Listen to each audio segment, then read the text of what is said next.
Right, let's start with remains. Now, in each of these, you'll notice I have the word purpose. And it's when you start thinking of the poet's purpose that you're going to get the grade 7, rather than just say linking all of these because they're war poems. So you'll notice I'm going to offer you checking out my history, which is not a war poem. So let's see what Mr. Salles is on about. We've got 4 purposes here. Let's start with this one. To expose the after effects of war on individuals who participated in it. Well, that links us exactly to kamikaze and the after effects on the pilot. We could also add in the after effects on his family. So there's an interesting comparison. And the poet's purpose is to criticize society here and also to criticize our society here. So now I've got this interesting purpose which isn't just about war. Another purpose to remains is to make a political point that soldiers are not looked after. That's why he's having a mental breakdown, and to make us sympathise with the soldiers. Well, if that's my purpose, I can choose exposure, which focuses on the hardships of war, which are shown as dehumanising to make us sympathise with the soldiers. Or I might decide that remains is a political poem that makes a wider political point that one culture, in this case ours, can't fairly impose itself on another culture, which is represented by the slaughter of this looter in a country like Iraq or Iran or Afghanistan.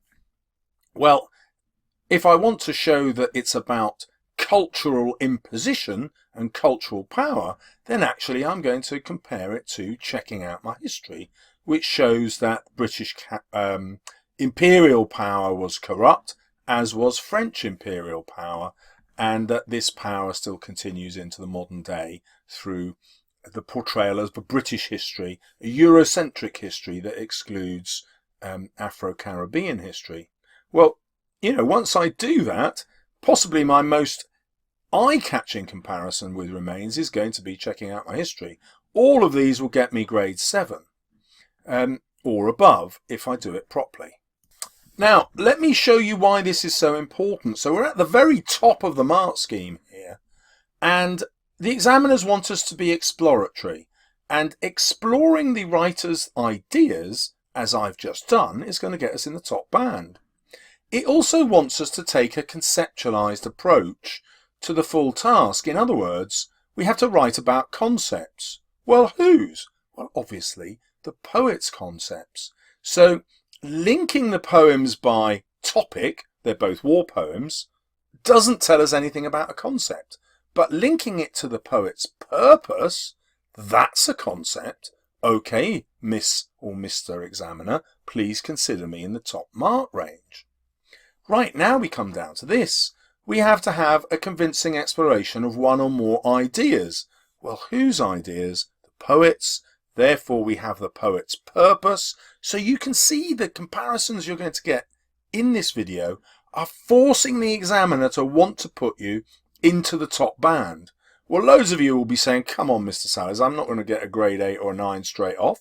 Well, perhaps, so let's look down at grade 7. At grade 7, you only possibly need alternative interpretations.